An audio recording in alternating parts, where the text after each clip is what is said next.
Thank you, Tyler. Good morning, everyone. I see it's 9 a.m. Thursday, April 23rd. I'll call this meeting to order.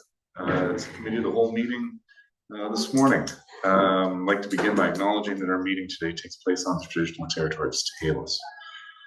Are there any late items to introduce today? I don't see any. We'll move to the agenda. Item 4. So moves, your worship. Moved by Councilor Pacho, seconded by Councilor Vital. Discussion on the agenda. We'll call the vote. All in favor, and that carries. Which takes us to item 5. Gallimore. All right. And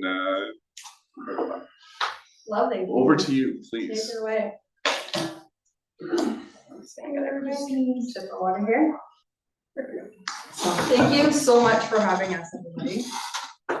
Really appreciate you taking the time to share our marketing strategy with us. And I'm going to be, hopefully it's okay, I'm going to be a little bit informal. So if you have any questions along the way, just let me know. All right. Yes, lovely. So we thought we'd start just by, introducing the team.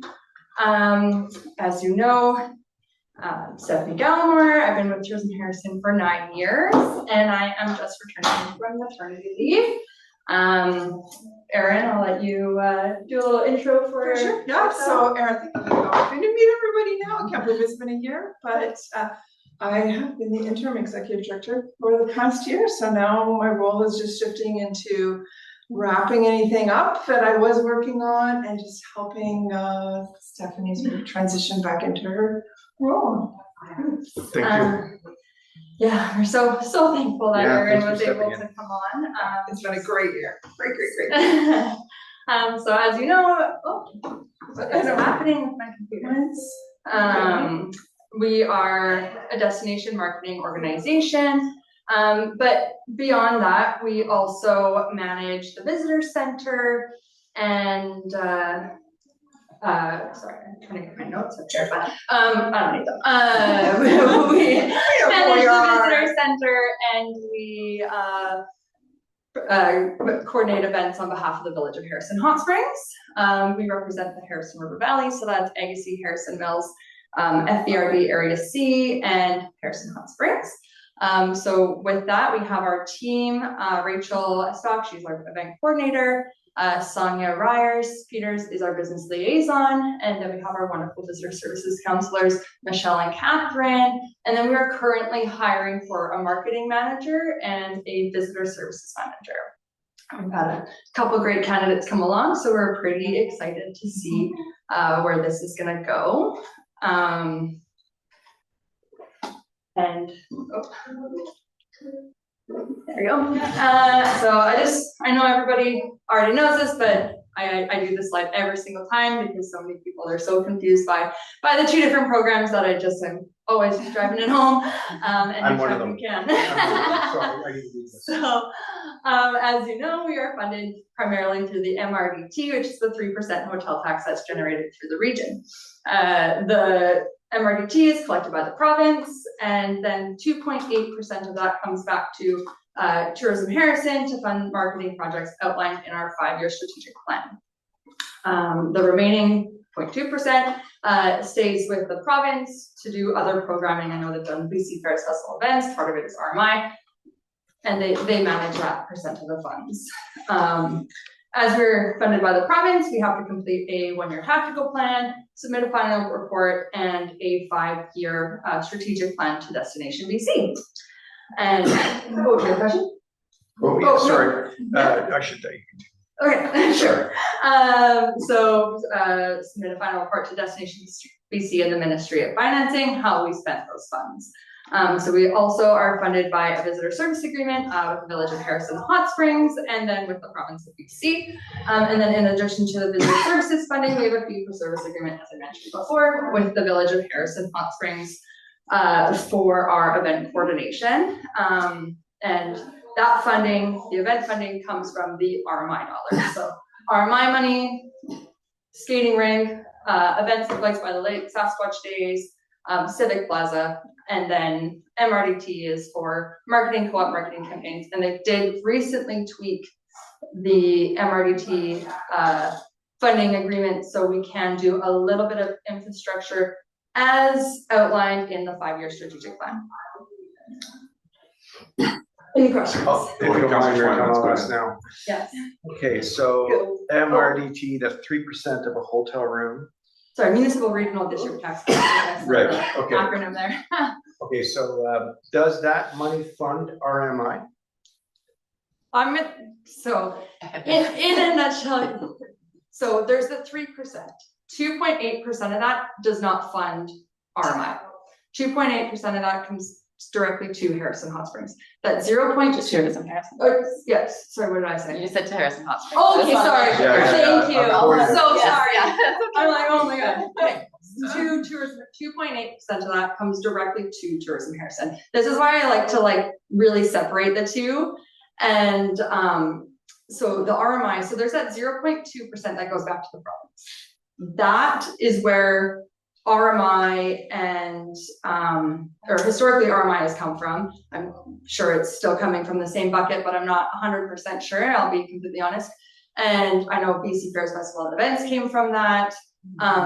The province outlines the projects that 0.2% comes from, and RMI, as far as I can recall, I mean, I haven't checked into it recently, is part of that 0.2%.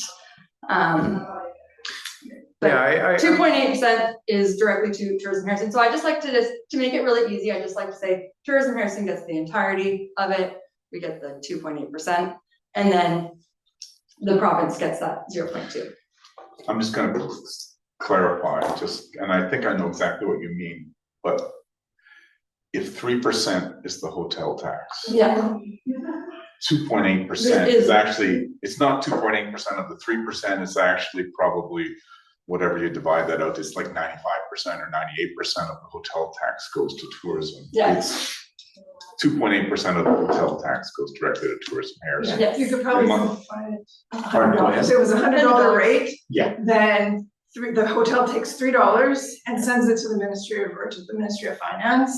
And then they Good. send $2.80 to us Yes. and keep 20 cents. To do other good Do things, other which good might things. subsidize or fund or Exactly. the RMI program. Yes. Right. Yeah. And some RMI money that the village gets. Yes. Then goes back to tourism for Yes. certain events, yes, yes. Because event coordination is not one of the initiatives that we're allowed to spend money on.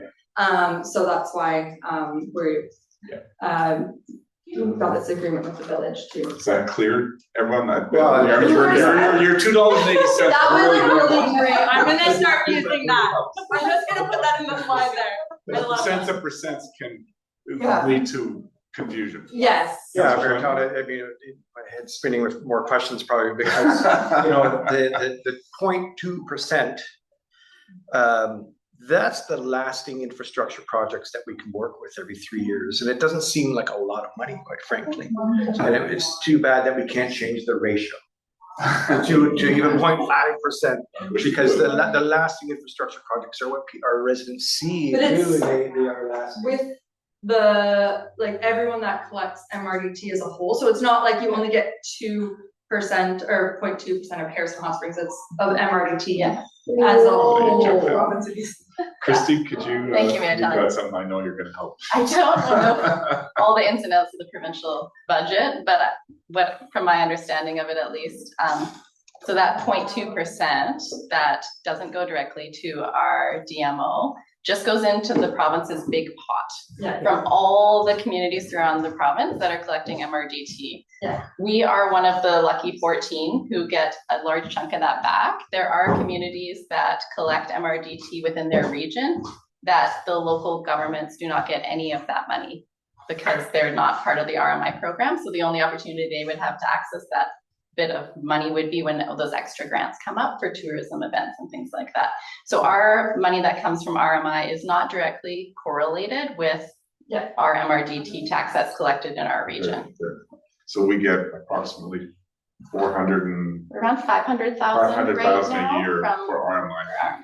some of that goes back to Tourism Harrison, the rest is for infrastructure here, I understand. And you're right, I mean, the resort community collaborative is all the resort municipalities and is very active in lobbying the province because it's obviously discretionary because there's no hard fast rule, and lobbying the province to enhance the program, keep it in place, so we can have that infrastructure. So I, as a part of the mayors, meet once a month of the RCC, and that's all the RMI benefiting communities. And I think Tyson, our CAO, is also, there's a subcommittee of CAOs that are always talking about this and sharing experiences and trying to lobby the province to relax the strings on what the money can be used for, because that comes out of our, if you recall, we had that 3-year, 4-year plan and the province approves the projects. So it's all through there. I see other comments. If I've misstated something, I'm happy to have it amplified or corrected. Councillor Fatche. Just quickly, briefly, what I was going to say then. The past 17 years, approximately nearly $8 million is coming to the village through I call it the hotel tax still. It's coming through the village. Roughly, I'm working on 450,000 a year. So nearly $8 million we've received to do everything you see around the village, the infrastructure, the tourism.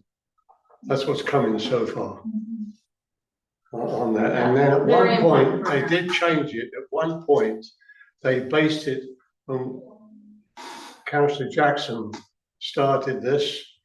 We got involved. At one point, it was based on the rooms you had in the village. At that time, I think we had 580 or 530 rooms. But they changed that program, I believe, in later years, because that's why we only used to get the 2% at the beginning. Yeah. Tourism got theirs first in 2006. We got ours in 2007. When the program was started by Councillor Jackson. But that program, at one point, they were even going to change it to apply like funding does, like Christie does at the moment. And we said, no, we don't want to do that.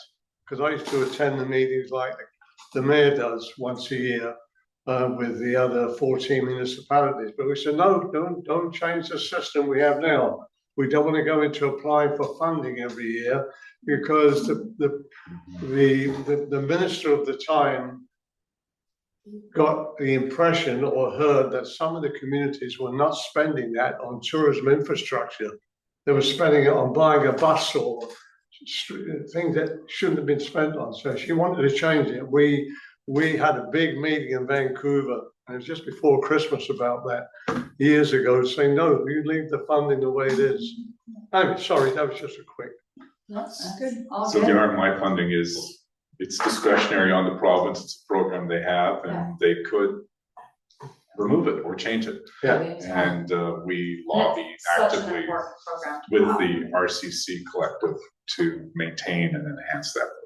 Right. And most of that RMI goes to infrastructure. The new park we did, the new splash pad, we're thinking about the beautification of, I'd be curious to see of the $8 million, what we can point to and say, here's a win over the last 8 years. I think Christy can point right now. Yeah. I've got the list at home, but Christy, I'm sure. Go ahead, Christy. Maybe we should educate the public about that. I mean, I don't even know, to tell you the truth, what half these projects are, so. I can go back. Sorry. No, it's okay. Go ahead. In recent years, it's the accessible playground at the beach, the skating rink. It's been a lot of the infrastructure, the welcome sign and the carving at the front entrance. It's what funded our new street banners that are going up all along the waterfront areas. The Civic Plaza, the Esplanade, when the road got redone in front of all the commercial, that was all RMI, the new lights in there. The boat launch, the boat launch renovations and concession space. Other ones coming up is, the current projects as well as some of our carryovers. So there's going to be bathroom renovations at both beach washrooms at the boat launch and the plaza, funded through RMI, doing some accessibility improvements and upgrades there. Canoe kayak launch, And then Trail. the new ones are parks and trails enhancements, splash pad. I'm a river trail. Yeah. So it sounds to me like we are getting a disproportionate amount of RMI funds in our favor compared to what we collect. That 0.2% can't be 400 grand a year. I think we're doing very well. That's my point. Yeah. Thank you. And I know there was concerns that they were gonna pull the RMI funds. Yes, there was. In the latest budget, but thankfully, We probably lobbied, lobby. and the Right. projects in Harrison were part of, prominently featured in a lobbying effort by the RCC collective, Oh, good. I know. to lobby the ministers at the last UBCM. Yeah, the enhancements around the lagoon, the fountain, all of those things, the plaza in front. Part of Lillooet West is being funded for that, you know, because there's, We should point that out in the fun fact Friday, maybe. I think it'd be kind of oh, you just pointed it out right now? fun. Yeah. This is true. I really like to keep those two like as separate as possible because we, especially now that we represent the whole region, it's like, well, why don't you do events or this in the district of Kent? And it's like, well, these are funded by this project actually. So we like to just keep it as, I know that they are kind of like tied together in a way, but like really try to, as much as we can verbalize, just try to keep the ideas separate. As his worship just said, and this just has to be clarified. It's a good time to do it at this meeting. Unfortunately, some of our residents have always had the impression that there wasn't that separation of the two funds. That we were paying for the director and the staff at the church. No, they had their own funding, and people they don't realise it. It's not coming out of the village portion, except for the events, the 90,000, whatever it is, that we give you for to put the events on. So that's important that people haven't realised that it is separated tourism and our infrastructure money. We always try to drive that point home, and like I said, I know that they're a relative, like kind of connected, but I always just like to just, you know what, they're two totally separate things. Let's just make it easy for everybody. They're two totally different, separate things. So if I could just clarify what Councillor Fash was saying. You are a self-funding organization. The taxpayers do not contribute No. anything to you. You're self-funded through our RMDT, and RMI benefits our community. So taxes are collected, but it's not It's not- property taxes. Right. Yeah, So there are taxes There are on the taxes, hotel, but but it's it's based on not the property visitor. taxes. So there are taxes collected, It's, On you're the- right, the On the hotel tax, hotel stays. the hotel tax, right? but not property. Not from residents. Property taxes don't Okay. finance Yeah. the tourism of Okay. Harrison River. So to bring this concept Yeah. further, we really don't have any authority over what you guys do. You're here as a courtesy and we appreciate it. Is that right? We'd have no authority over tourism. I would say that we Or do we? collaborate. I would say on that. multiple For no levels. authority, yeah. I don't think that we want to talk about who has an authority over who. Yeah. We work together. Harrison is in a very unique position with their DMO. We have a good relationship. There's some municipalities that are in this collaborative that Mayor Talon is talking about that don't have a good relationship. Right. Yes, Yeah. so we're very lucky. We're happy to have it. Yes. Yes. So we couldn't stress that any greater, that our relationship with our DMO is extremely important. And we're lucky that we have each other because we work together on multiple levels. Right. DMO? What's the DMO? Destination Marketing Organization. Thank you, DMO. We have a shared interest. If there's more people visiting the Harrison Hot Springs and staying in hotels, the revenue for Tourism Harrison goes up because it's 2.8% of the Yeah. room tax, the room tax. So we all benefit. We all It's- benefit. Benefits, our businesses benefit, residents benefit, we all benefit, so we have a shared interest, so it's not about a reporting relationship, we have a common goal. Yeah. That's one thing Mayor Yeah. Talon has wanted to point out with our RMI projects. It needs to be emphasized that it's not only tourists or visitors that benefit from this, the residents do also. That's right. Even though the money is funded through RMI, really, and I use the accessible playground That's as, a great example. I don't think it could be stressed more that the District of Kent uses our infrastructure just as much as we're Absolutely. proposing to use theirs. yeah, That Yeah. should be highlighted as well, because, being a resort municipality, we're very lucky because we're one of 14 throughout the whole province. And that it's not only obviously we're neighbors, and we almost at sometimes feel like we're kind of the same community. So we get to use each other's infrastructure on a regular basis. Councillor Jackson, comment. Thank you, Rich. Just a quick comment. When we originally set up Tourism Harrison, the idea was to keep it away from politicians. Smart. Fair enough. The first thing I thought of, to get it in their hands and then anything can happen. And it's worked out beautifully. Tax, at the time, the hotel tax was 12%, of which we were going to get 2%. 90% of the money was going to Whistler. That was the big thing when it came up originally. Whistler was getting all the money and we were just getting a little wee bit of it. And we never knew from month to month how much we were gonna get.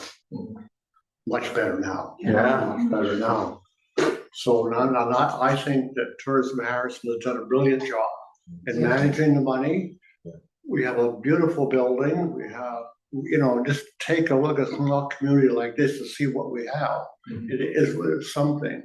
So I personally, I'm looking forward to see what's gonna happen in the future.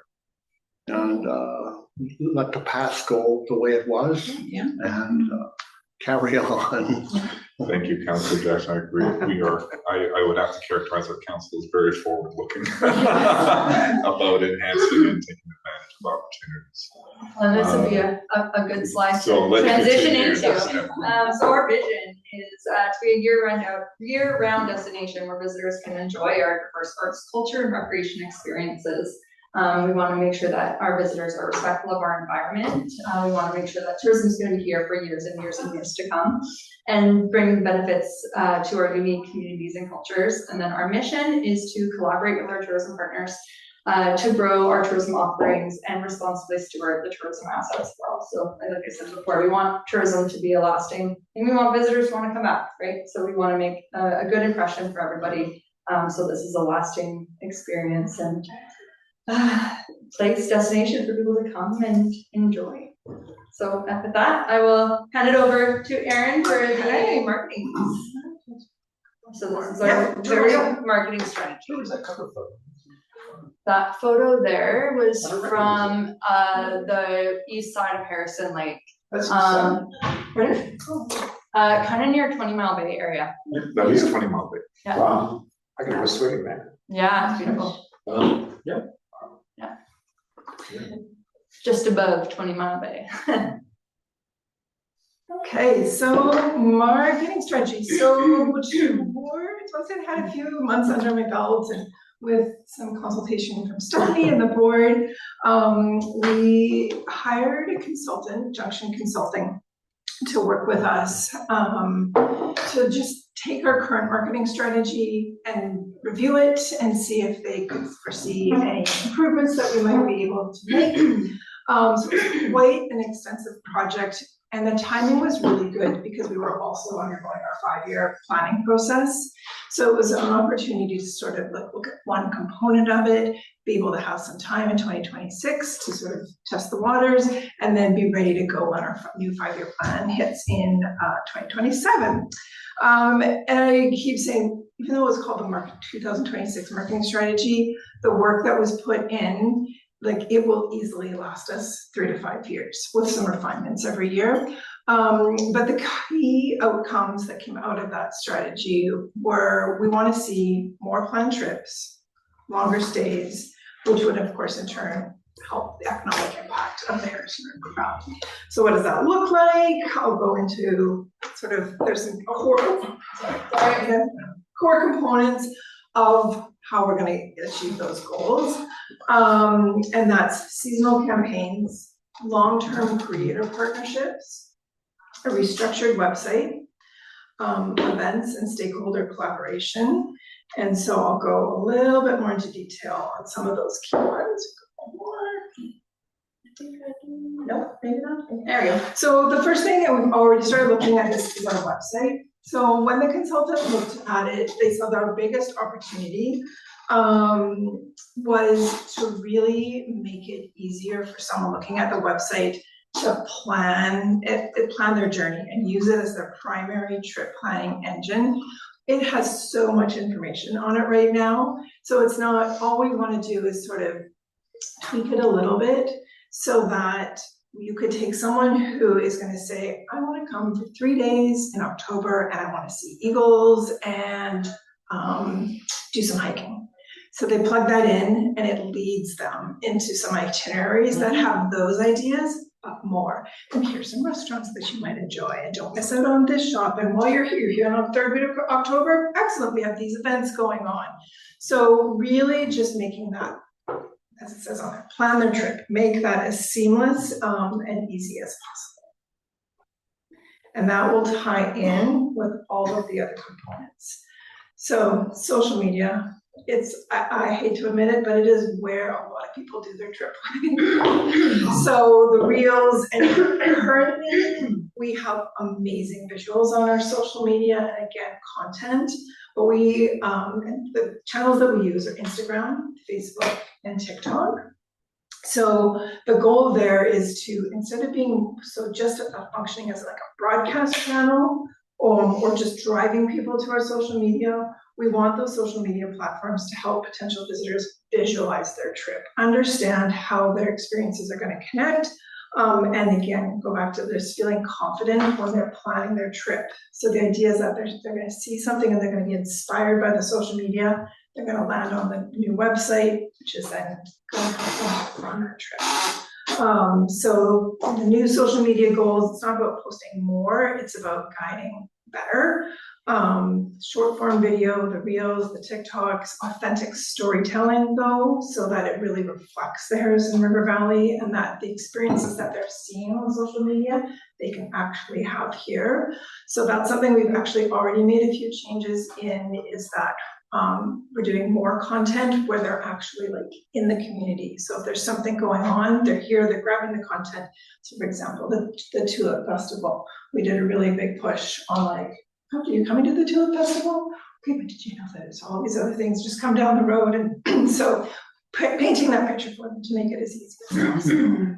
Councillor Schweinfeld. Yeah, I will say, even when it comes to social media, when I owned the business on the waterfront, I was paying pretty close attention to this because I wanted to be profiled and have Harrison out there as much as possible. And I've been a bit disappointed in the last couple of years that there hasn't been a lot of innovation or creativity around our social media events, and, you know, but the last few weeks it's been really good. I don't know what's something changed. We have a new contractor. Okay, so something's changed. Yes, we have a new temporary contractor in place.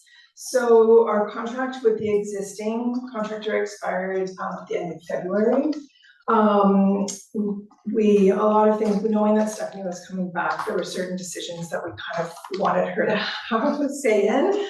So the company that we work with on our content creators, like our media relations, they also do social media, so they already know us so well. So we asked them to just kind of bridge a bit of a gap for us, and we currently have a RFP out for a new social media contractor. So the current one, I'm sure will also bid, but just wanted to make sure that because we're going to a new longer term contract that we would send that out to everybody. So yes, there is a new contractor in place. And that's part of the marketing manager. We're Yes. going to have somebody dedicated to that piece to help oversee and ensure, and be out there when events and things are happening Yeah. and share things in real time.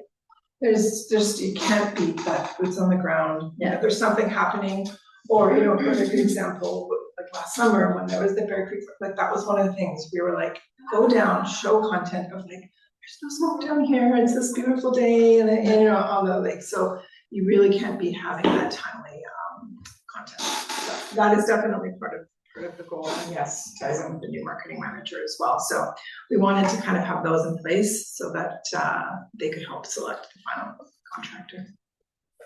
Okay, so social media, so we just kind of touched on that, but social media and media relations definitely do go hand in hand. So media relations is where we will work with having like a traditional writer come out and experience the Harrison River Valley. Will curate itineraries for them.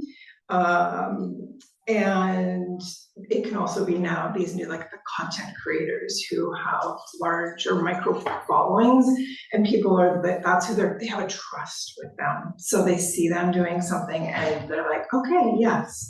So we see the role of the creators is just to help broaden the perception of the Harrison River Valley beyond being just maybe one experience or one that they sort of have planted already in their mind, and just so that they can show their followers how by visiting multiple communities in the River Valley and multiple activities in different moments, and how that kind of all connects. And instead of maybe just coming out for a day, they're like, oh, I want to come out for a couple of days, or make that into a 2 to 3 night stay.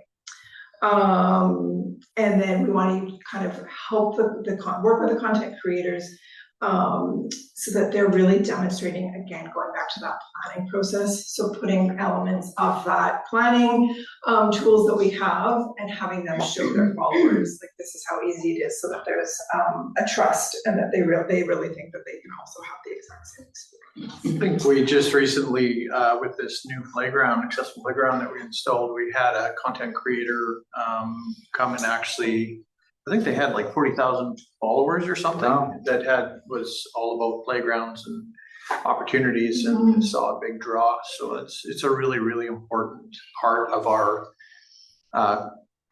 social fabric right now. One question I do have, are you guys doing any print media? Like, are you blitzing through mail? Because I know here in Harrison, we've recognized that there were a few gaps in our communication model. We were pushing a lot over to social media, and there's still a lot of people that aren't on social media, and they're looking for that either thing in their mailbox or something that they can actually touch. Print, we've moved a little bit away in the new strategy from print. That's not to say that it's not there, but I mean, I guess was mail ever a part of? Mail wasn't, but I mean, for us, we're not necessarily targeting the residents per se, so. No, I'm like, talking but yeah, people like, outside. yes, We for sure, recognize like, we there's have, the high Richmond, seniors population. yeah, Where are we trying to draw those people Yeah. in as well? like, there's like the Richmond market, there's the Epoch Times is very popular publication, and we'll still do, especially like events focused too. Those pieces kind of really go hand in hand with print. Yeah. But so there is, I mean, there is still some print that will happen where it's appropriate. Okay. But primarily focused on digital. And our visitor guide, we Yeah. do we get that out into various channels, so Perfect. that would definitely kind of cover that. But Tyson, you perfectly transitioned to the slide. Yeah.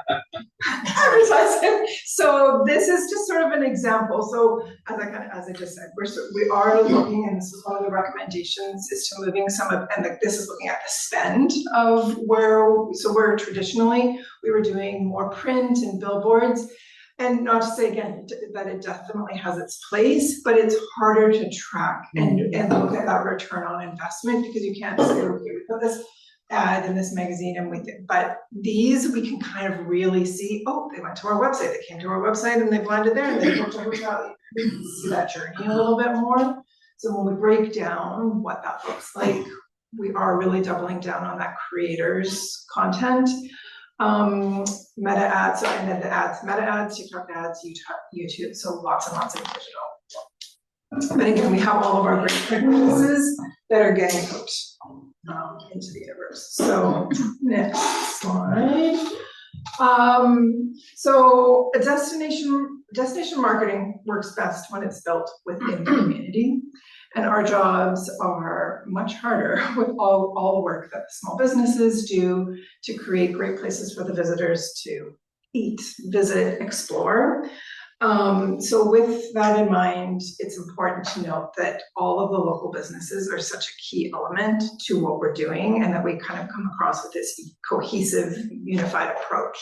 So what does that look like? So some of the ideas that we've had, and I'll say this first one, it's similar to what we've been doing with Season of the Wild, the Summer Harvest series, is that we reach out to our partners and say, here's a campaign that we're going to be looking at doing. We want to get you involved. So offer them the opportunity. It's not to say we can't always include everybody, but so they will then submit to us, okay, here's how we could see ourselves getting involved. And then as part of that campaign, so not only are we seeing that campaign go out on social media, onto the website, including everybody, we would give the partners the resources so they would have great imagery and content so that they could be sharing it. And again, a visitor is then seeing it in multiple channels. So including them in more of the campaigns to kind of just, again, creating more offerings. And then Sonia sends a monthly email, but whether it's a separate one or we expand the current one to, again, just give them lots of the ideas on what's been going on. So what are the upcoming campaigns? What are the participation opportunities? Show them some highlights and some results from previous ones. I always find sometimes people go look at an opportunity, they're not sure, or again, every small businesses, it's tricky, and then they maybe don't respond quite right away, and then all of a sudden they're seeing it, they're like, oh, I'm involved in that, and there you go. So sometimes when they see it, it will help incentivize them to Yeah, just a quick question. How do you connect with the small businesses? Do you connect with them directly, or do you go through the chamber? We directly, yeah. Okay. So that and that's like a primary function of Sonia's role, is so she is, she's emailing, but she's also out and about. Okay. And so if they need Circle Farm tour brochures, then it's the perfect opportunity to just go and chat with them and see what they're doing. And so sometimes you can email, again, small businesses, you can email them a million times, but you go and have a visit with them and everything you need to know. Totally. Yeah. I was just curious if there's a partnership with the chamber. Thanks, Harrison. There is. Yeah, and so I can't speak to the last year, but previously what we've always done is when we have, say, Season of the Wild or Circle Farm Tour, things that are coming up to get the stakeholders involved, I've just sent, previously it was Rob, send him an email, hey, can this go out in your newsletter, or can you send it out to the membership? And then they get the message as well. Perfect. And then we get the message to our stakeholders through Sonia, and just try to tie in as much as we can, and hit them in as many places as we possibly can, so that they're almost sick of our messaging. Thank you, Mary. I can attest to that fact. Probably every quarter we saw Sonia or whoever was in that role come into our store and talk about initiatives and that kind of thing. It was fantastic. But the part that was missing, at least when we had a business, was the Chamber of Commerce. I felt was dormant or weak, and I'm just wondering the state of the Chamber of Commerce now, because I think that's maybe a missing piece, is having a more active Chamber of Commerce. Has it improved lately? I think they're still in an age of development. A lot of growth, there's been a lot of transition, but they are separate to us. But yes, we try to work closely with them. I know, even the chamber has taken on a contract with the Chilliwack Chamber, actually. They're working for, they have a fee for service agreement to just help with the marketing and that sort of thing for the chamber. And I find that's really been helpful, having that consistent messaging. I cannot praise Leanna and her team enough. I think they've done a fantastic job, because, we would have a newsletter out, and then 2 months later there'd be another newsletter, and it was just really inconsistent before. I do think it's still in a stage of growth and transition. That's not to say that wonderful things aren't happening, but especially since we've brought on the Chilliwack Chamber to really help be the boots on the ground, because it's a volunteer chamber, so everybody has limited time, right? So I think things will start to, we've almost got a year, do have a year with them. So I think things are really starting to like ebb and flow, and I think we're gonna start to see, I think we already have seen some really wonderful changes, like their networking events have really started to thrive since Leanna and their team has taken over that piece. And it's just, everybody was doing it off the side of their desk before, and now that we have a dedicated effort, I think that's just been phenomenal for the chamber. And it's, Yeah, I sit on the chamber council, so I'm its own council's rep, and I would say absolutely was a transition. Yeah. I think prior to the services contract with the Chilliwack Chamber, I think as Stephanie said, I think it was hard for people on a volunteer basis to do it off 3 times sides of desk for people that are busy. But I would say the chamber is active. Its membership is probably better than stable and growing. Yeah. And I think the business brews and the other things they're doing have been well attended. And they're doing a really good job marketing themselves to businesses for the things they can provide. And it's a good sounding board. The meetings are always well attended, and I update the chamber on things that may be of interest to them, whether it's the business plans and the tax rates that the villages has, or enhancements for businesses and those type of things. And also with Stephanie and others, just know how things are being marketed, the tourism side, particularly for the resort community of Harrison Hot Springs. Christy, I was just going to comment that it's, again, one of those organizations that any business owner can apply to be on the board and attend the meeting. So I think it's sort of just a little bit onus on them to be the ones who get involved as well. Yeah. It's very active. They meet regularly. It's well attended, and I think the work they're doing is it's reaching more businesses. It's having a positive effect. Yeah, I think it's been just a huge difference maker having that dedicated person and having the right dedicated person. Previously they had hired somebody, and she was fantastic, but she wasn't a great fit for going around and the social media and engaging. And now that we have them doing those pieces, it's been amazing, and they're so on it. And the events have been really well attended. I think the last one had 35 people or something like that, which is, for our chamber events, that's fantastic. Yeah, so I think really taking it, having that boots on the ground person is just going to continue to help it grow. But I think we're still, we've only had 1 year with them. We're still in the baby stages, and I think it's just going to continue to thrive. I hope that it's going to continue to thrive, and I see that trajectory. So. But yes, we do talk with them regularly. I talk with Leanna all the time. So especially now that I'm coming back into my role, I think there's going to be a lot more of that kind of cohesion between the two. Sorry. No, that's okay. Last point on working with the local community. So we currently have been doing about 2 workshops a year that different topics. So we're going to continue to do that. But one of the things we'd like to add in is hosting a quarterly coffee chat. So just really informal.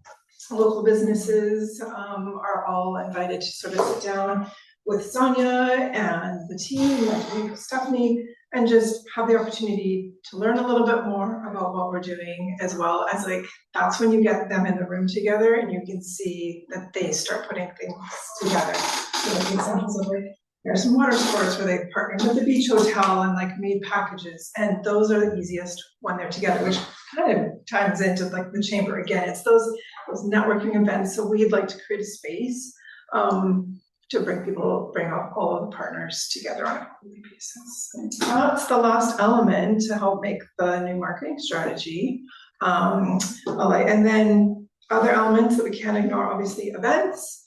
So that, as we've talked about, goes to the RMI. So for the 2026 upcoming events, Sasquatch Day, Canada Day, Lights by the Lake. We previously did a Family Day event. We put that on hold this year, and we just, again, with staffing changes, we didn't have quite enough time to make it happen.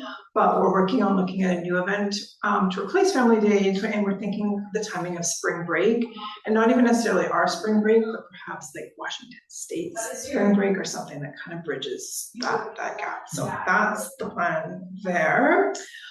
Visitor Services and Sasquatch Museum. So again, with the brand new building, the number of visitors that we are seeing are growing exponentially. So to the point that last year we started opening 7 days a week. So the hours have always been 10 to 4, and then we do 10 to 5 in the summer. And then as Stephanie had mentioned at the beginning, we're at the point where we would like to hire a visitor, or we're in the process of hiring a visitor services manager to sort of oversee those staff, and because we just, again, have a need for more staff down there. Councilor Biden. Thank you. Do you track the number of visitors that come Yes. to the center? Yeah. Right, and how do you do that? Just So as part of the business, so the big I that's on there connects us to Destination BC and the Visitor Services Network. So as part of being in that, they provide us with a stats sheet that we can also customize. Okay. So everybody that comes in, the staff are all trained on sort of how to, in their conversations, it's not perfect, and we always will give that caveat that it's the number of people that we're seeing come through the visitor center. That doesn't necessarily mean the number of people that are coming into the area, but it does we can definitely extrapolate because we know like what they're looking for. Why are they here? How many days they're here? How many people they're here with? Where they're from? okay, So you can you can make some good extrapolations from that. That would give you a safe, guesstimate of what's happening. I live on McPherson, and our beautiful Sasquatch welcome me. I often think that to capture, because during our visitor season, there are hundreds of people that stop to get their picture taken. And I often thought some way of being able to direct those visitors to the tourism building. I don't know, I think. Services manager, this. Thanks, Mayor Taylor. We have, as part of our new signage strategy, we're looking at adding a sign there to not only highlight things like where the Sasquatch Museum and Visitor Services are, but also some of our parks and trails and various things. It's sort of on the Ministry of Transportation. So once we get to that point, we will have to work with them on the location. But we've talked about that internally, about how that's a great opportunity because so many visitors stop. Absolutely. Yay, thank you. Councilor Patrick. Thanks for your presentation. Just a few things I'd like to ask you here. With the World Cup coming in a couple of months, do you know whether it be through the show or through yourselves, has there been any promotion working with Vancouver in regards to getting heads in beds down this way? Because Whistler announced it about a month or 6 weeks ago. They're already promoting. It's only an hour and a half. It's the same thing. The same like when the Olympics were on in Whistler. I was driving buses and all that, because getting people to the city to sleep for the night. So is there any, considering this is a real, this is bigger than the Olympics, the World Cup, for the amount of people that are going to come here. So according to Vancouver a year ago, they're 70 beds short, 70,000 beds short. And of course it's happening in the boating, what do you call it? The cruise time as well. So is there anything being done to get people coming this way to stay the night or whatever the case may be? I'll let you speak to that. So they're definitely, so Destination BC has been doing quite a bit of promotions. I will say they use Chilliwack sort of as the natural cutoff as to where they really foresee people thinking that they would stay.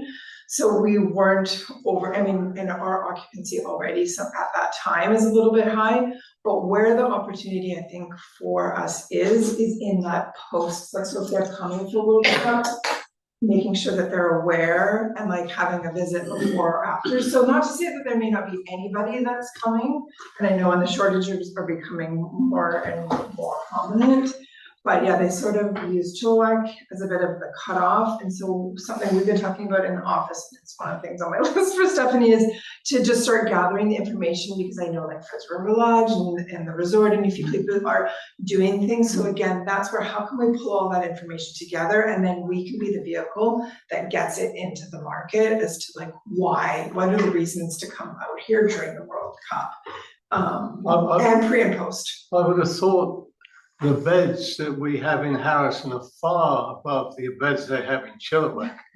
I do not understand why they would make that off the cut-off one. And if this had been planned through the chambers much sooner, I mean, I'm sure that in Vancouver they blocked off rooms for the World Cup. Yeah. That's what should have been done. Yeah. You know, because I think it's a big opportunity, maybe missed by Harrison. But anyway, thanks for your answers on that. Of course. I think too, last time I had reached out to the hotels, like they weren't seeing, that natural, like the request. But now we're in that, it's like, it's time to get the update from them. But there was, at that point, it kind of matched up that it wasn't feeling like there was the demand. And like the mayor was talking with me this morning, this happens at when the fish are spawning in the autumn, the buses that come here for lunch or whatever, and go, what is it? I think there could be an arrangement with the bus tour people to do the same with the Tulip Festival. Yes. To bring people into Harrison for the 2 or 3 hours, whatever the case may be. I think it's a great idea. You brought it up with me this morning. The magazine that we have, you're quite right, you said everything that's needed in there, what's happening in Harrison and what tourism does. I think maybe we could have maybe a few more little outlets with the plastic, like the realty people have. They could be like you're talking about the front entrance, maybe a couple in the plazas, and for people to pick up. I know when I've gone traveling abroad, I take them and I leave them on the airplane. I do in the slots. I take a few with me. But I think like people who don't have the social media, the capability, this could give them more information, even for locals as well. Yeah. Even one of these sector. So to that point there, one of the plans that we are hoping to achieve is having a little bit of a roaming, like mobile visitor servicing. And so hopefully we can have somebody that's out there in the public and is able to hand out those guides. And I mean, we can talk about where we can put the visitor guides elsewhere. I'm happy to distribute.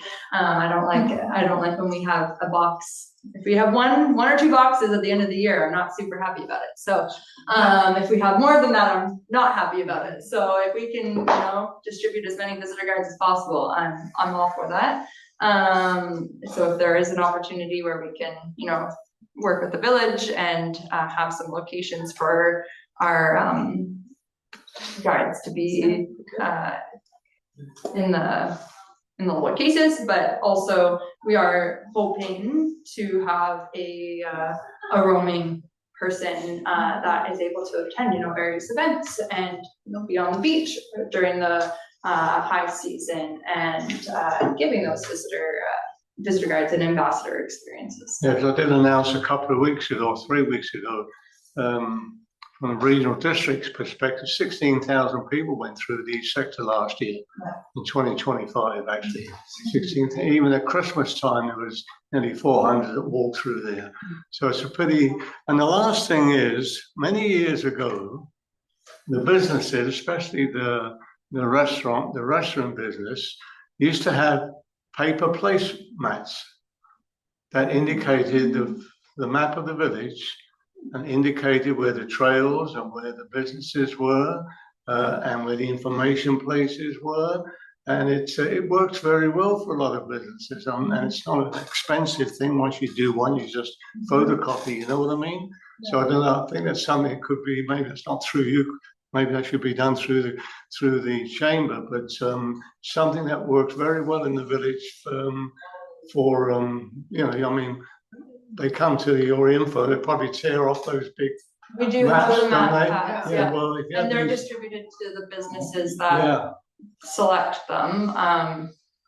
Sonia goes and asks each business what they want, hiking, maps, or sort of a farm tour, or hiking visitor guide maps, yeah. So she'll go and check to see, what, the visitors, or what the businesses want, and then we'll distribute them to them. So, and as you've seen with our fantastic banners now, we've even been up there with different languages as well that have been put around the front street there. But this is all promotion, like you were just talking about. The more folks know about where we are, what we have, you know,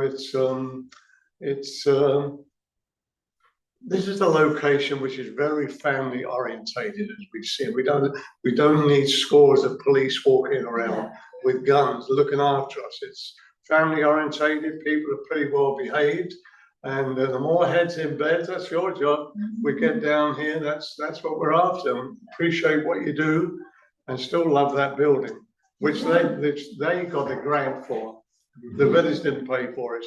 Yeah. Correct? yes, no, we have a grant, we received a grant in 2021 for that building. Thank you. Councillor Fine, message. Oh, I just, you know, what you're saying, Councillor Bashford, just raised a question for me. You know, you talk about the World Cup and opportunities to market tulip festivals and salmon spawning and that sort of thing. But at what point is it we have two hotels that probably have marketing divisions. At what point is it their responsibility to reach out and do their own marketing? And I assume they do. So it's not, because I get stopped in the street every day.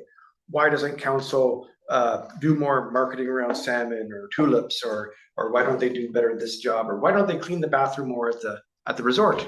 I get that all the time. Why do you let the resort be the way it is? I'll say that.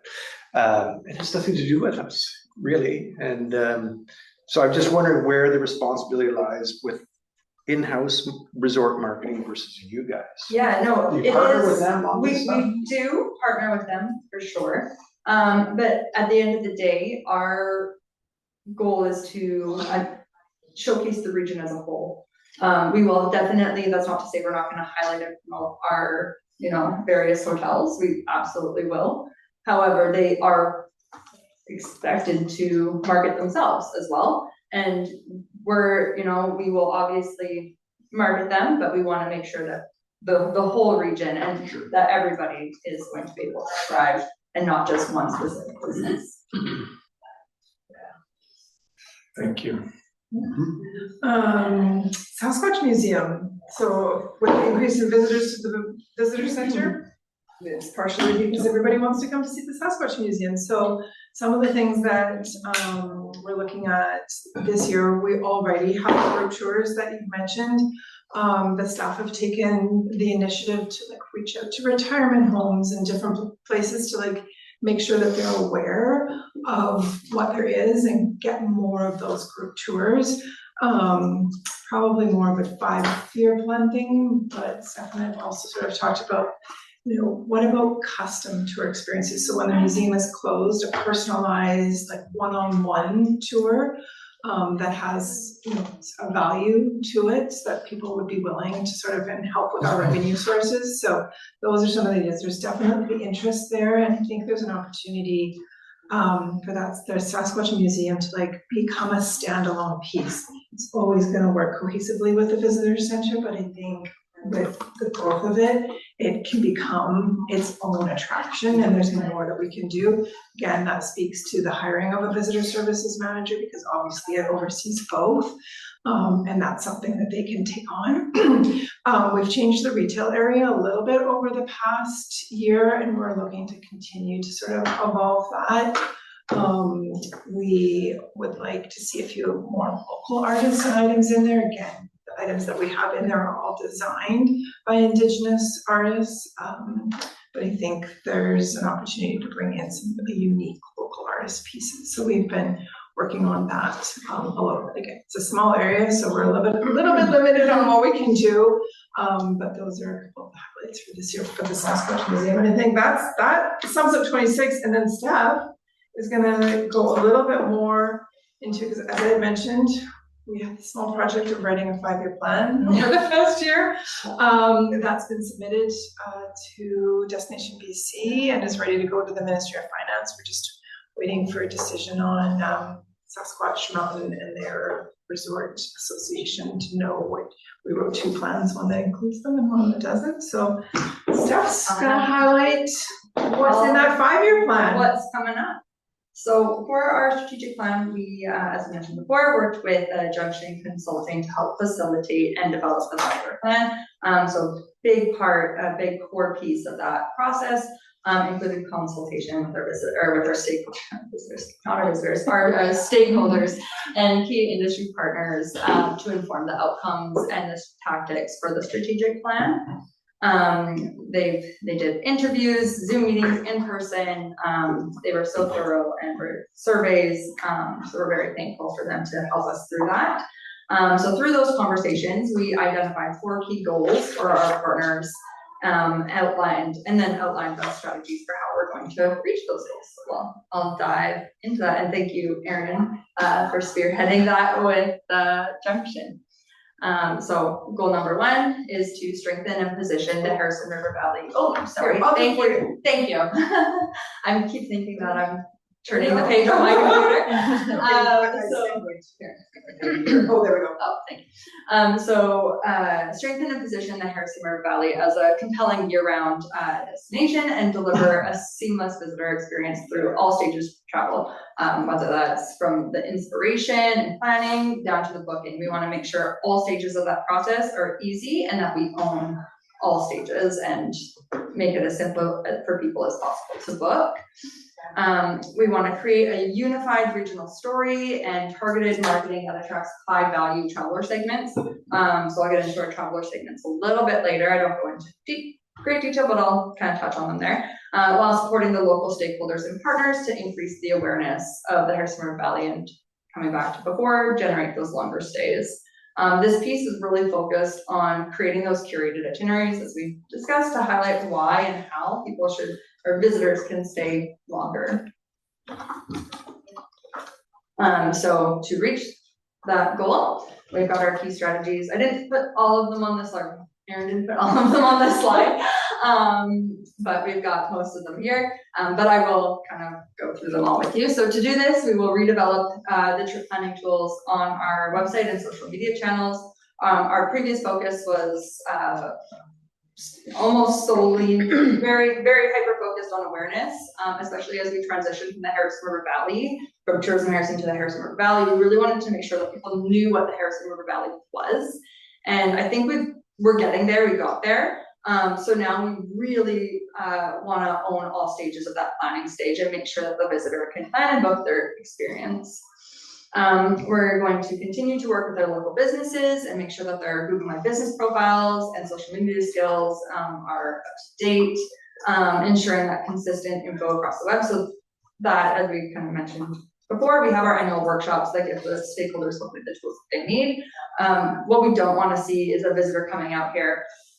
They've come all the way from Vancouver and they're really excited about, X business, and Google says that they're open and then they're closed. That is, we do not want that. So we want to make sure that our businesses have the skills to update their profiles. If there's an emergency and they need to close for a day, they can put it on their Google My Business profile, and make sure that visitors know. We don't want people to leave disappointed. We want them to have the best experience when they come out here, and fall in love with this place and want to continue to come back. It's kind of like the pool these days, just saying. A lot of people are showing up just. Yeah. So we'll shift the focus. So we're shifting the focus from a hot springs focused narrative to a cohesive Harrison River Valley brand story. Again, just really trying to lengthen those stays. So shifting that focus to highlight all the amazing activities within the region, so that people aren't just here for 1.4. Is it still 1.4? I don't know. We don't have any numbers. 1.4 nights. I don't know what it was last year, but previously it was 1.4 nights. We want to bring that to 2, or 1.8 or something, just a little bit higher. We just want to see people stay longer and enjoy all that we have, because we do have so much. Like, one of the really amazing things about this area is that you can, kayak and ski in the same day. I mean, we are so fortunate here that we have so much. You can, go on these amazing hiking adventures just out the back door. Like you can literally walk from your hotel to a beautiful trail, or from your house to a beautiful trail. I mean, we are in an amazing area here, and just really highlighting that and showing how long people can stay. We want to focus on attracting our 3 identified priority segments. So these are the destination traveler profiles from Destination Canada's traveler segmentation program. I'm not going to get into the detail of each one, but I'm happy to send you that information later. They kind of came up with this. They used to have the Explorer Quotient. They came up with this new, very fancy traveler segmentation program. And so we've identified the Accessible Adventure, the Conscientious Connector, and the Restorative Escapist as our 3 markets that we're going to try to target. And again, I can send that later, but that is a whole thing in itself. So develop and promote cross-community itineraries and package the District of Kent, Area C, and Harrison Hot Springs. Again, just really owning all stages of that planning process and showing that people can stay longer. And then finally, we want to strengthen the Fraser Valley partnerships with Abbotsford, Chilliwack, and Langley, really honing in on that drive market to attract visitors. If they're coming out there, we want them to continue to here. And then leverage the regional and provincial partnerships and extend their reach beyond the immediate markets, making sure that we are working with Destination BC when they have things coming up. And yeah. Very good. So goal number 2. It will come. Okay. Is to strengthen the Harrison River Valley's tourism offering by closing those product gaps and elevating market readiness and investing in experiences, partnerships, and placemaking that support year-round visitation and sustainable economic impact. So to do this, we are hoping that we can identify the product gaps and actively support development of new and enhanced tourism experiences, expand and evolve our current grant program. We currently have the Summer Harvest Series and the Season of the Wild. We just did the Tulip Trail, that was in the grant program, but we want to see those pieces and encourage more product development, more seasonal activations, and more collaborative campaigns, really working with our stakeholders to highlight them in different ways and boost those shoulder seasons. We want to allocate dedicated marketing investment to support market-ready Indigenous experiences. We've got a lot of new Indigenous experiences coming up.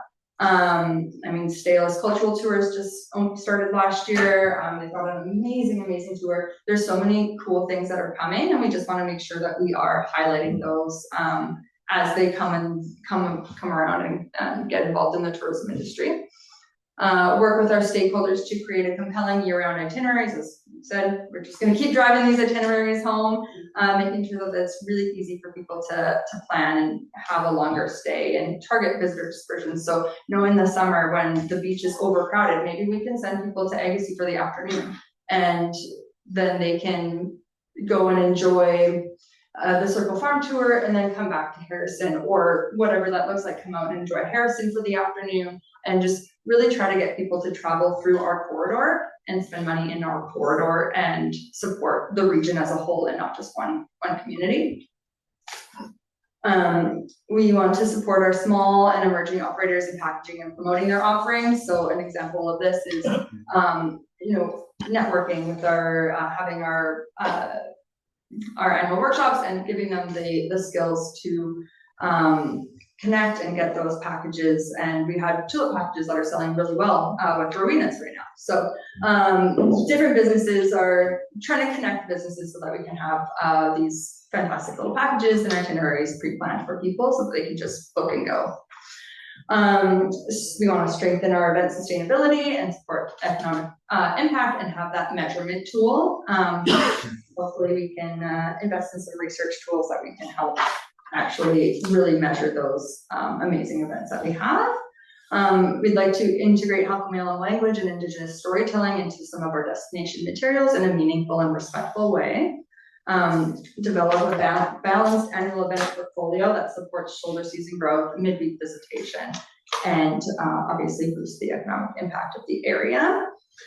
I think that's a super important one. You know, as a business owner, we don't have a problem in the summer. I wish midweek was better, for sure. It's the shoulder seasons, you know, and so I think that's a key thing to focus on. Mhm. You know, the weather and the scenery is gonna bring people here no matter what in the summer, Yeah, but it's the rest of it's the midweek and the shoulder seasons for sure. Thanks for including that. We want to make sure that we're integrating our local culture, agriculture and indigenous storytelling into our event programming. And then execute targeted marketing campaigns to drive those overnight stays tied to our events. And then finally, to develop tools and resources to support our stakeholders in attracting those corporate groups.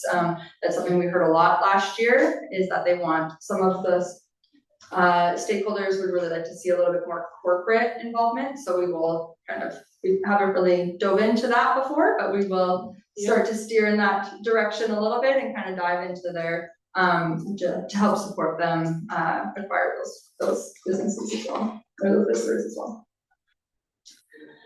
Goal 3 is to deliver exceptional visitor servicing and strengthen the Sasquatch Museum as a marketable attraction. As we mentioned, the visitor center has been so busy since we've opened. One focus is to really position the visitor services team and the Sasquatch Museum as a dynamic and welcoming ambassadors for the Harrison River Valley. And we want to make sure that we're delivering exceptional service, enhancing our retail and interpretation, and extending the reach beyond the physical location to better meet our visitors year round. So again, it comes back to the mobile visitor servicing, getting that visitor center manager, and hopefully seeing some. Hopefully the Sasquatch Museum will be this iconic standalone experience. Is what we would like to see. There we go. So to do this, we are hoping to align our visitor service staffing levels and service hours with visitation growth and seasonal demand. As Erin mentioned, we did open 7 days a week, so we're already starting that process to really meet the demand of the visitor center. Expand and professionalize the role of the visitor services counselors to include itinerary planning, retail knowledge, and destination storytelling, because nothing's more compelling than a really good story, right? Develop and implement a retail strategy that reflects the Harrison River Valley brand and the visitor expectations. So we want people, when they come here, to know exactly what they're getting into. We don't want visitors coming that are expecting a place full of nightlife. That's not Harrison. We're low-key, relaxed vibes. We want to make sure that the visitor is aware of that, and that our visitor services staff, all our materials, everything, really make sure that we are giving the right expectations for what to expect when you come out here. We want to extend visitor servicing and I guess showcase what's unique about the area as well. Extend our visitor servicing beyond the physical visitor center through kiosks, event presence, and seasonal outreach. Position the Sasquatch Museum as a standalone attraction with dedicated marketing support, again, making it that iconic experience. Strengthen collaboration with hotel and accommodation frontline staff to make sure there's consistent destination knowledge and messaging. So we know we really struggle with, we've got something going on and maybe the front desk staff aren't aware. We send emails to the business owners and, we deliver handouts to the businesses, but it doesn't always get communicated down to the staff level. So we really want to make sure that when somebody comes here, everybody knows what's going on. Councillor Foster. Thanks, Mayor Talon. Have you explored, I know the resort hosts numerous conferences throughout the year. Mm-hmm. So have you, and I'm just thinking possibly as a way to get those conference attendees to spend an extra day or night in Harrison by coordinating some, I don't know what, but Yeah. Has that been explored? That has happened in a small scale before. Like we've helped the resort book various tours. Like so they've got a group coming in. Yeah. We've helped them, get connected with shoreline tours or this or that to help bridge some of those pieces. Yeah. We've created bags and packages for conference attendees when they request them. We don't know every single conference that's coming into the resort, but when they request them, we've definitely given them a little welcome package of like visitor guides, hiking guides, things to do in the area. We've had tours into the museum, things like that. So we have had a little bit of that partnership on a small scale. Thank you, Martin. If I can expand on that comment, I think it's an important one because as a business owner, we were quite often dismayed when on a Thursday morning, we realized that, there's 200 teachers at the resort. We had no idea. If we knew, we might have put some coupons in the welcome package or whatever. So it'd be great if and I don't know if it's private information that the resort owns, but if we know that 200 teachers are coming or the Lions Club or the whatever are coming, we can work with that organization directly to use coupons or whatever marketing we want to do. Yeah. So I don't know, is that possible? Certainly like through, I think once we have the staffing, at this point, probably not. I'll be completely honest. Once we have the staffing and we have tried to get groups. I think it's just really getting someone at the resort and them having the staffing too, to even communicate when they have big groups coming in. It's usually just one-offs that they communicate with us. Like it's, this group, they've kind of requested this. And so if we had somebody that could be dedicated to that and they can reach out, see when the groups are coming in, then we can share that in the stakeholder newsletter, we could even share. So there's definitely possibilities, but just making sure that, it would be primarily through email. So, if businesses are checking their emails, then that's okay, but. And Stephanie, that's fine. Like, I just feel like we quite often missed opportunities, even with regards to like, there's a couple tour buses and they've driven by my store and I had no idea they were here for the weekend. It would have been nice to have known that tour bus was there and to work on that. So it's I think, or even filming. We find out after the fact or the day of, there's 400 filmers here for the week. We have no idea. We would have liked to work with that organization, brought them in with coupons or whatever the case may be. Yeah. I really think that's an important part for small businesses. Yeah. Sometimes we don't know. So I was gonna say, sometimes we don't know. It's a surprise It's too. always a surprise. Yeah. Yeah. We're here with the 25 of us. Can we come in? Yeah, that has certainly happened. But we can work to get the list of groups that are coming in if they're able to share that information. I imagine they can. We've had them share some of that in the past. But I just connecting with the staff at the resort and making sure that they're able to share.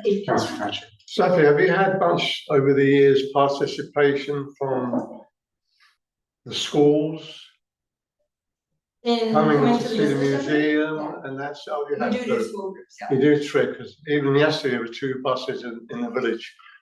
Just kids were on the beach and enjoying them. So like Mark said, maybe the ice cream places could promote and say we'll give you 50% off an ice cream and that sort of thing, but I just wondered if they really took advantage of showing the kids the museum.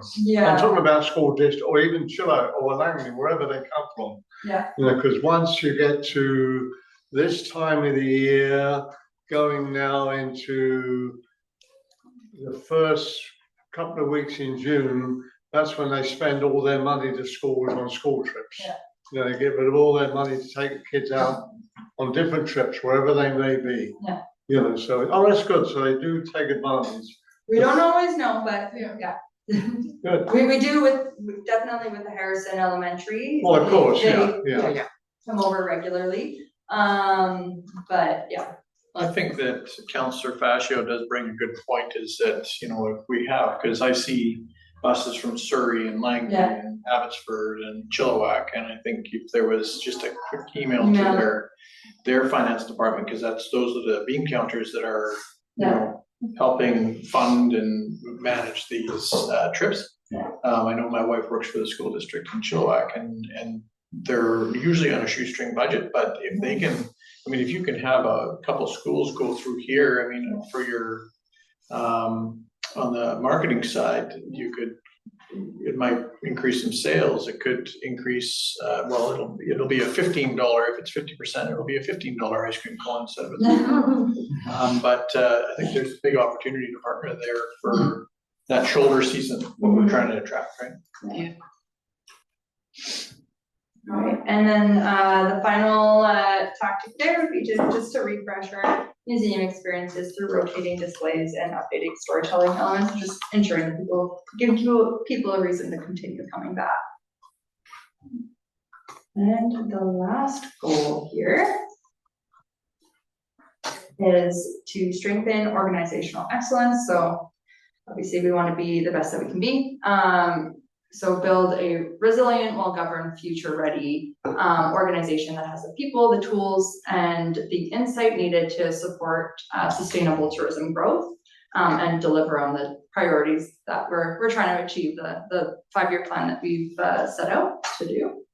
So to do this, we are hoping to align our staffing structure and capacity with organizational growth and expanded programming. So we're trying to hire a couple more staff here and hopefully expand in our marketing and our business servicing abilities, invest in tools, technology, and training to improve efficiency and service delivery, modernize governance and reporting practices to reflect the evolving marketing strategy and performance measurements, strengthen inclusive governance and Indigenous representation at the board level, and use research and stakeholder feedback to guide decision-making and maintain community support, and then clearly measure and communicate the economic value. I think that's probably the most important piece there is having an economic impact study of the value of tourism for the Harrison River Valley. I mean, such a huge driver here. So did you have? No, Sorry, yeah. I think that is such an important piece that we really, even for residents, just to see the economic impact of tourism. I know it's hard to measure because we are so small. I know I've tried working with Destination BC in the past on that, but that's just something that keep nagging them about and having them try to do a study in here. They did economic impact studies a few years ago for various communities. They did like merge like Chilliwack and Abbotsford and things like that. But I really tried to drive home the importance of doing the economic impact. One of the things I brought up was that resort municipalities are, the impact of tourism is actually, I mean, it's greater, but it's also harder. So they did a resident survey as well. And so the resort municipalities should be separate and included for all of those tourism studies. We are a very unique piece, and to make sure that those pieces are seen and heard and that we can communicate the value, because I mean residents need to know the value of tourism to the area. So whether it's for us, for council, for anybody, it's just we really need to make sure that we can drive that piece home. Yes. Thank you, Stephanie.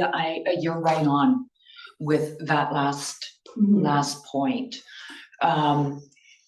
You know, you hear time and time again from some residents of, you know, visitors take over the village, and I think it's important if you choose to publicize the economic benefits, that without the tourism economy, then, you know, our residents are going to be faced with, you know, things like if they want that same level of service, then, you know, taxes are going to have to go up and whatever. So, and if you can concrete measure that, I think that will benefit our year-round residents. So good point. Thank you. Our team, as you know, Stephanie, does a great job of open houses and communicating with the public. Do you do maybe once a year I'm referring more to residents, to have an open house where, like Mickey's talking about, have an open house and come in during the course of the day, maybe have a cup of coffee and chit chat and find out exactly what you folks do and how does it affect the village, like Nikki has just been talking about. So but we have our AGM. Anyone is welcome to attend our annual AGM. Residents, businesses, anyone, and that is advertised through the newspaper. We always put 2 ads in the newspaper. We advertise online through our newsletters to businesses directly, but anyone is welcome to attend. We haven't had like an open house like that, just to share what we do. But one thing that we are working on is would you call it a newsletter? The quarterly updates of what Tourism Harrison is working on. We were going to start that once we have our marketing manager in place. And that will be available on the website. So people, and all of this is available on the website. Should anybody, residents, visitor, anybody, businesses want to find it, it's just on our stakeholders page. That's actually my next slide.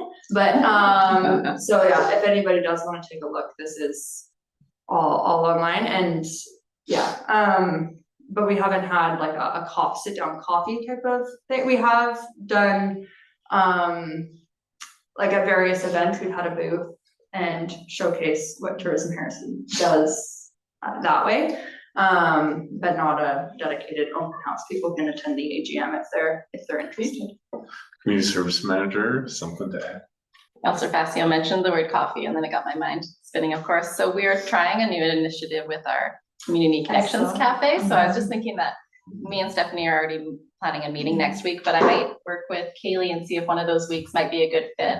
Obviously, your Sasquatch Museum and Visitor Center is always open to residents or any member of the public, but it might be a good opportunity if you want to come hang out with us one week, then we could promote that, and then we can really connect with some residents one-on-one and make sure that they know who your face is when you're there and sort of know about all the things that Tourism Harrison is offering. So we'll check in on that. Any other questions? Final comments, questions? Councillor Simon. Yeah, thank you. Just seeing this, I just think tourism sector is in good hands. I think it's really going to grow and be fantastic. A couple questions. The MRDT, it came up earlier. Is that a voluntary program that hotels can opt in or out of? No. They have to sign, like they have to agree to it. They can't opt in and out. But you have to get 51% of the rooms to agree to it. And you need 51% of the hotels and 51% of the rooms. I mean, not everybody, I think everybody in Harrison actually did. Everybody in the one hotel we just couldn't get a hold of, but yeah, so the one that we just submitted, so I think there's 18 accommodation providers in the whole Harrison River Valley. Yeah, definitely. 18 in the Harrison River. So that's with 4 or more rooms, right? Sorry.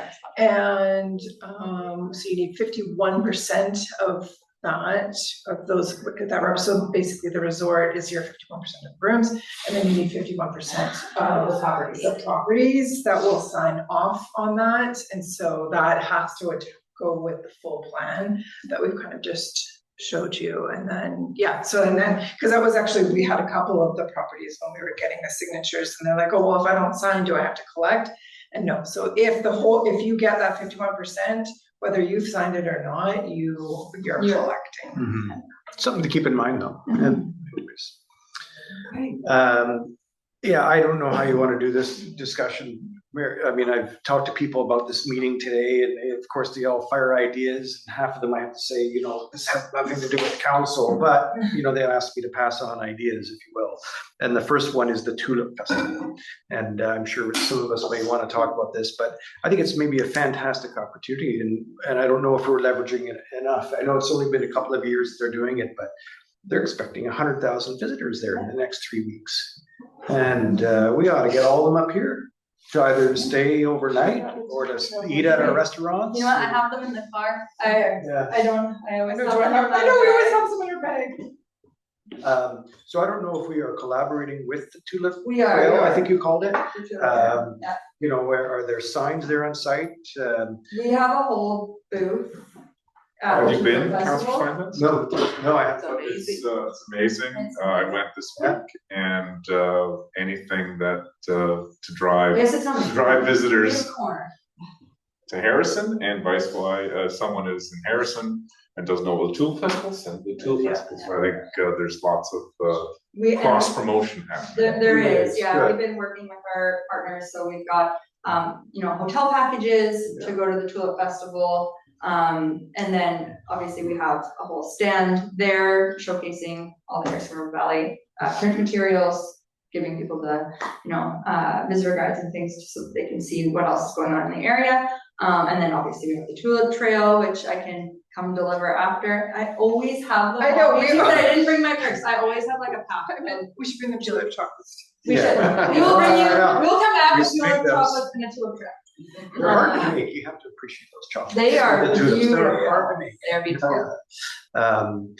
Yeah, so it would be great if restaurants and hotels would do these packages. It sounds like Rowena is doing one. Marinas, I think the Yeah, resort. Fraser River Fraser Lodge, Muddy's has a tulip coffee.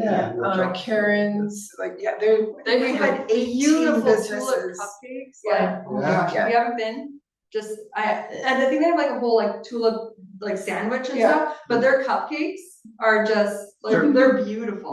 Karen's? Karen's. Oh, yeah. I'm in. So there's 18 businesses that signed up to be on the tulip trail Yeah. and they have an offering and then they bring their passport in and then they get it stamped. And then when you get X number of stamps, then all of the businesses offered us prizes to offer. So there's like 3 different prize packages, like overnight Fantastic. stays and Yeah. gift cards and, Broken Whiskey's. Broken Whiskey, Yeah. There's So. all And things tulip in this area. kind of like Summer Harvest Series where we give them the micro grants, but we didn't even have to give them money, and it just shows how much the Tulip Festival has such a significant impact. They just wanted to participate. That leads me to another question, and it was mentioned on one of your strategies, and that is the drive-through strategy, I think you Yeah. called it. And, Chilliwack has grown 50% in the last few years. And so many more people are coming up into this direction.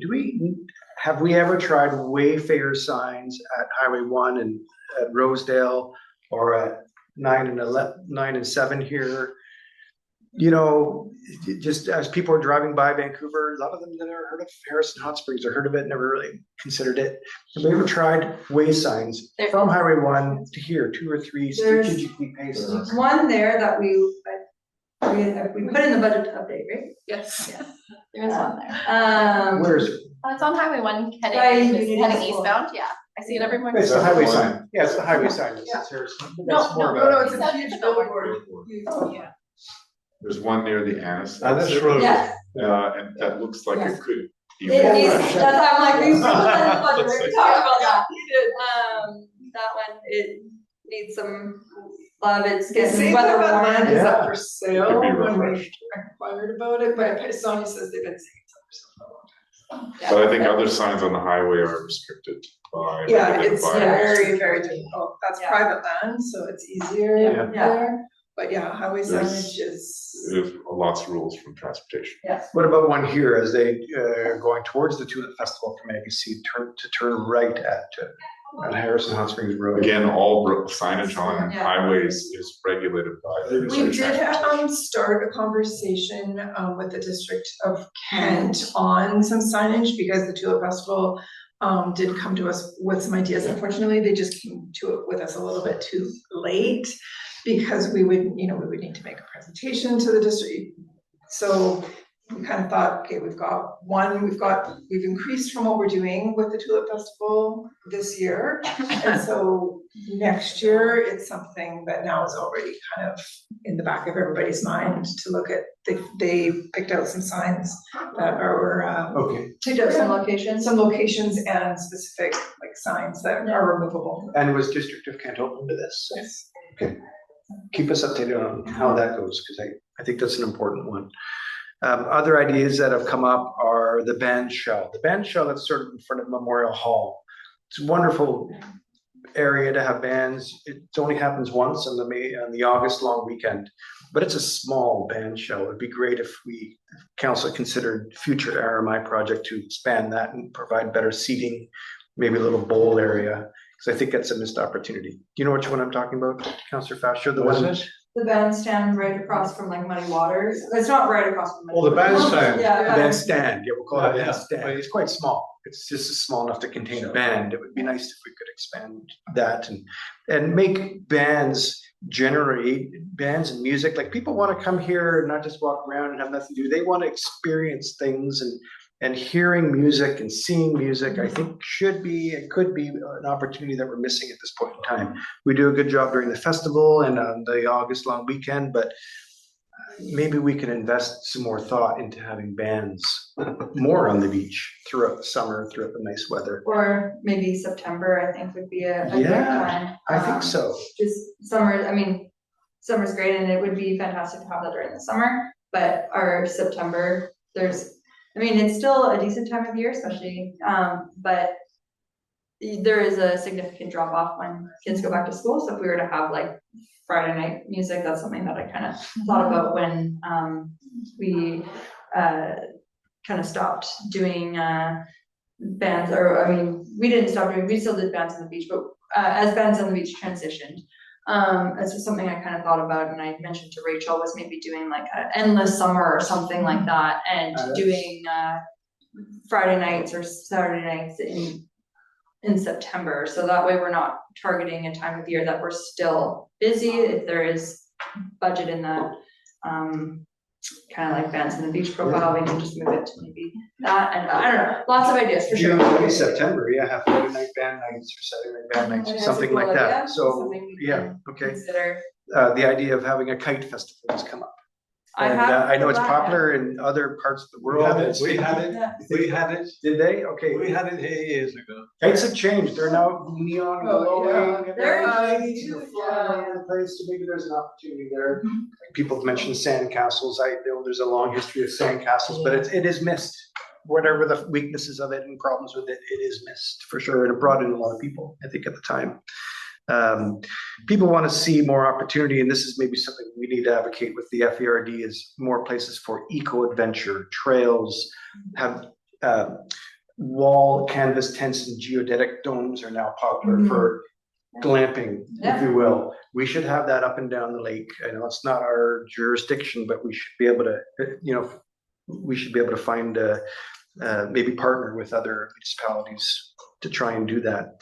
People said farm stays. I don't know if there's farms that provide farm We stays. actually Maybe do it's have a something we couple can farms do. that provide farm stays. Harrison Lavender is one Yeah. of them. And, yeah.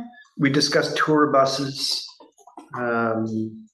wayfarer signs for some of our trails. If we maybe could do a better job. I think wayfarer signs was mentioned at the Sasquatch. Maybe we can have a better wayfarer sign system.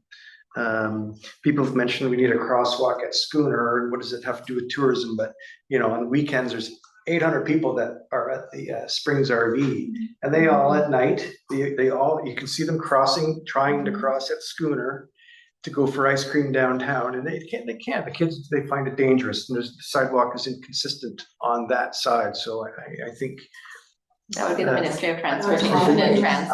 I get that, but and maybe we've already advocated. I don't know about a crosswalk there. Have we? Okay.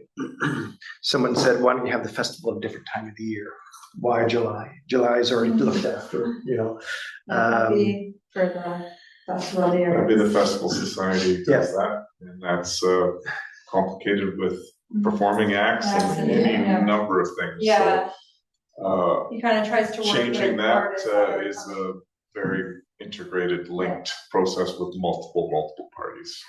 And having watched the Festival Society work to schedule bands and performers and arrange all that, It's a whole it's a year. whole thing, and it It's- ties in with other festivals, and Yeah. it is, Yeah.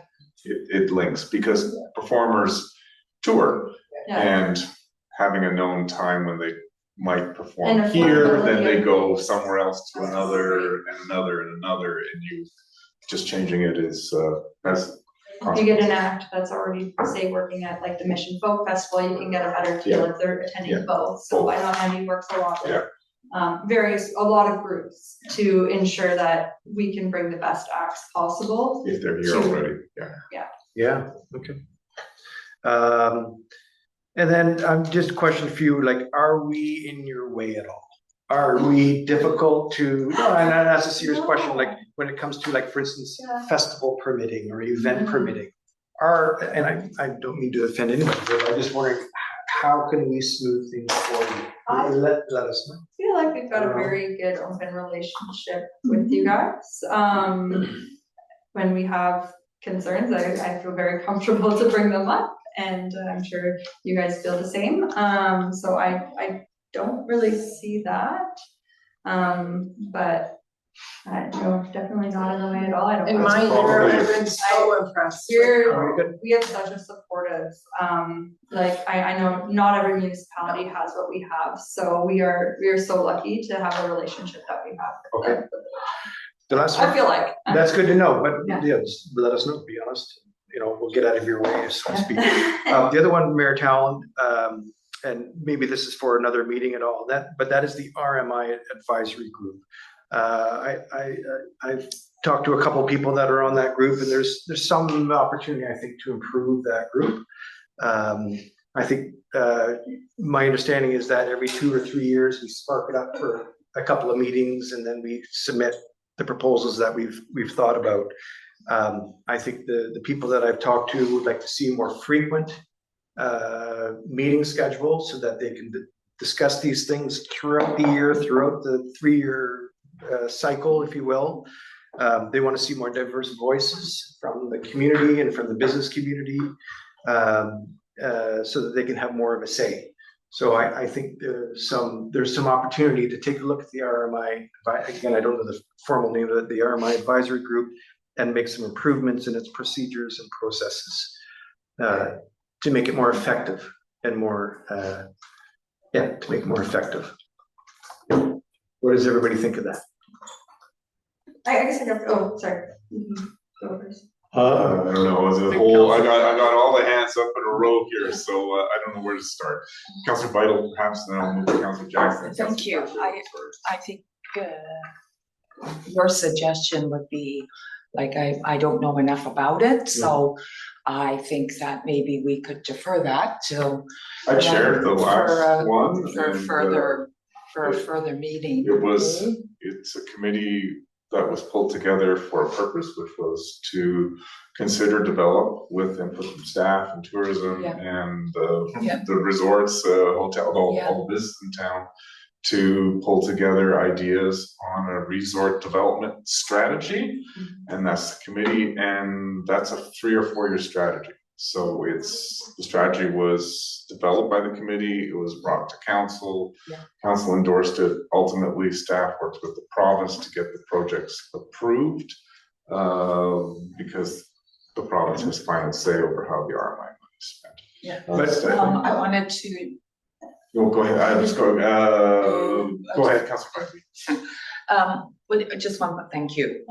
But have you explored, I know Indigenous tourism is pretty high lately, and do you have regular connection with Stateless or our Indigenous neighbors? We're working to that, for sure. Stateless, we have a pretty good relationship, I would say, with. Good. But throughout the Harrison River Valley, we're really trying to increase that and grow. So it's something that I think we need a lot of work on, for sure. But it is starting, especially the tourism related businesses. Like we have good relationships specifically with, the tourism focused businesses.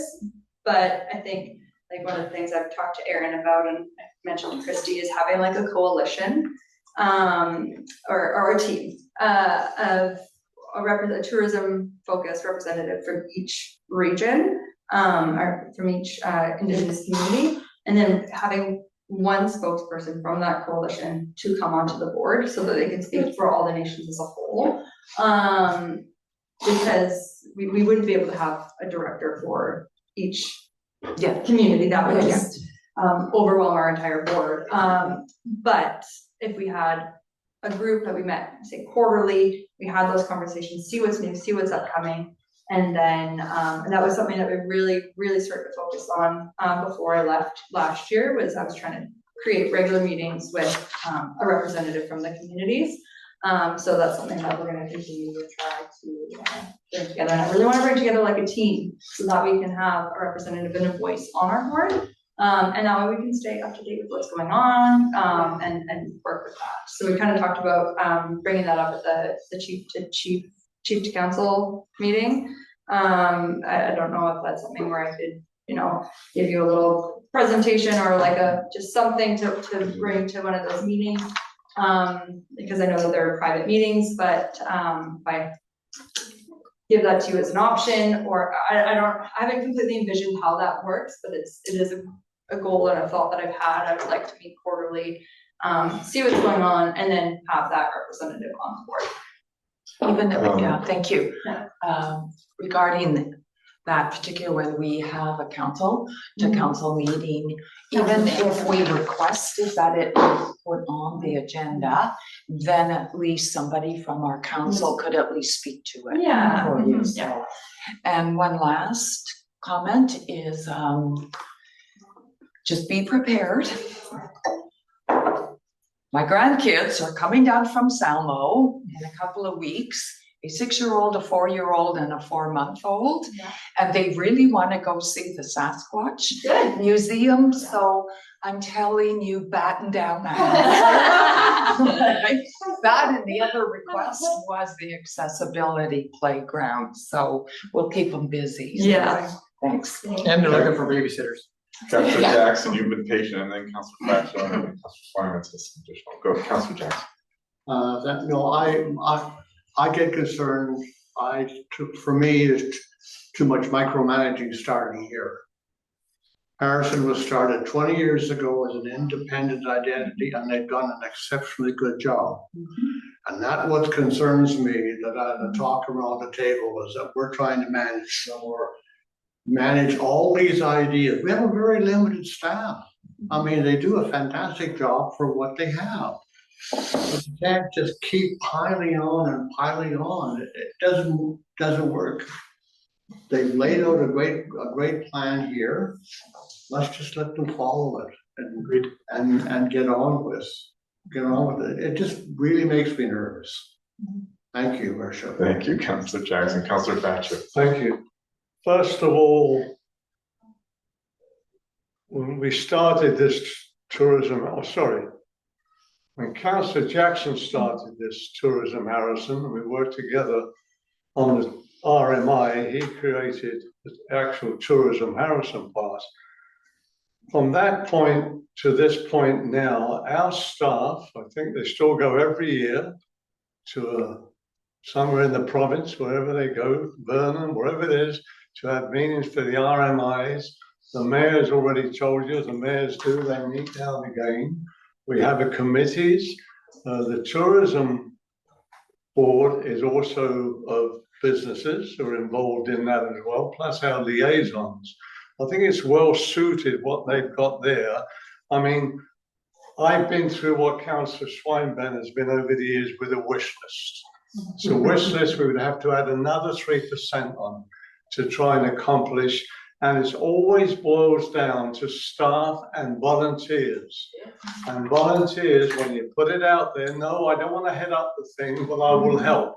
So it's a very difficult thing to do. I think we're well, when it comes down to that sandcastle, well, that was a great thing for Harrison, but it wasn't, from my perspective, it wasn't a big money maker, because for a couple of restaurants who are right on the front, or one actually, which is now Milo's, it really benefited them, but it wasn't people staying overnight and all that accommodation.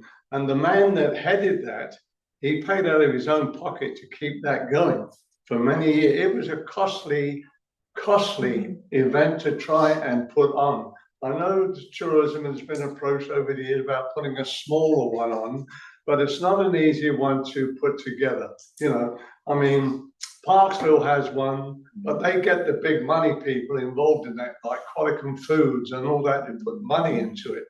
And they keep it to 24 sculptures on that, their community park. I've been there, and it's by donation. not $8 or $6 for your kids. I mean, it got to the point in Harrison where people were, well, what do I want to pay for? I can look through the fencing, type of setup. Eventually it got too expensive and it wasn't viable. And I don't think that Harrison has lost anything with losing the sand culture. Other events have come up, and I believe we have more tourists coming here now than we've ever done. So that part is, I say, I appreciate you get your wish list. I've gone through that over the years, but we can't please everybody. I think what we do in the community is fabulous. Yeah, try and do something for the shoulder season. That's always been a problem, to try and do something, but there's like Councillor Jackson says, we work with the committees and the information we get from tourism and our group when we come to make decisions for events and that sort of stuff. And that's where you leave it at and let them do their jobs, And I think, Mark, the people even to this day in our community, God bless them, I love them all, they still don't put themselves on enough to get really informed of what really goes on in this community. And we're doing a great job through our community services department here of getting as much information and open houses. I've never known so many in all the years I've been on council. So with them, tourism, I think they're all doing a wonderful job to promote our community. And people have to realize from 1889, we've been a tourist community. And that's what keeps the place going. And as residents, we have to depend on that because that helps our businesses and keeps our taxes down. I've said enough. Thank you very much for your presentation. Councillor Schweinman. Thanks for your time. Yeah, Councillor Fausto, if I gave the impression of dissatisfaction, I'm not at all. I think you guys are doing a great job and I think it's in great hands. I think I've made that clear.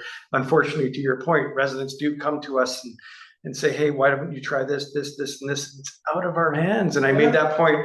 We have no authority over what you guys do. We support you. We love you. And we're here to collaborate. And if we're in the way, let us know. But we do get these comments on the streets. In fact, last year, a good friend of mine from Vancouver texted me pictures of the resort and said, how could you let this happen as a councillor? Well, we have nothing to do with it. So, it's just very difficult. But let's control what we can control. There's 2 points I wanted to make, and I think Councillor Vidal brought it up. The C2C meetings that we do record, maybe you can go as a delegation once. Now that we are Harrison River Valley, which encompasses C2C, Mayortown, maybe you could raise that as a motion to have this organization do a half-hour presentation on tourism happenings in the C2C jurisdiction. That's my first idea. And the other one is the one that I've already brought up, and that is the RMI advisory group. Mayortown, respectfully, there is some dissatisfaction with it, and I think that we ought to take a look at it, at its the amount of diverse voices it has, the amount of times and frequency that it meets, its purpose. Right now, I think it serves sort of our creative juices internally in staff and in council, but I think we could do a better job with the RMI advisory group. And I would suggest that we take a look at that, and if you need a motion, then I'll do that. Or we'll defer that. I think Councillor Vidal had an idea to defer that. Councillor Schweinman's I'm always reluctant to fix things that aren't broken. The Resort Development Strategy Committee was a period in time committee.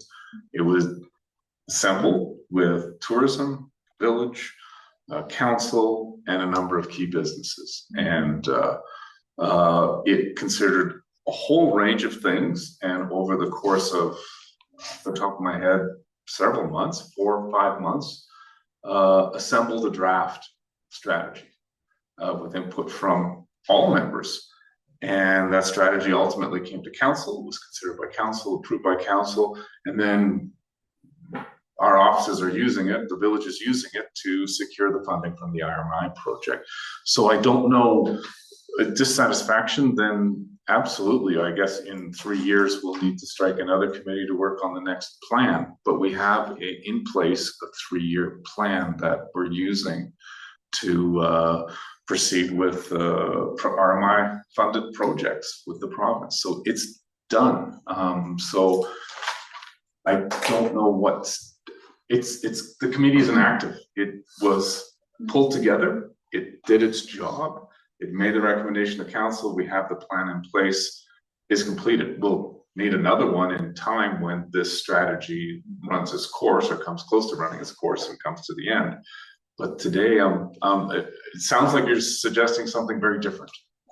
Yeah, you mentioned time and place, I think it needs to be more frequent rather than the 3-year cycle. And this was one of the dissatisfactions that were. So if I understand correctly, the RMI funding comes from the province. It's a discretionary program where they seek input and recommendations from resort communities, and they want a 3-year plan. So if we want to change and have annual plans, that creates, well, anyway, then that's something we have to petition the province to say the 3-year plan isn't working.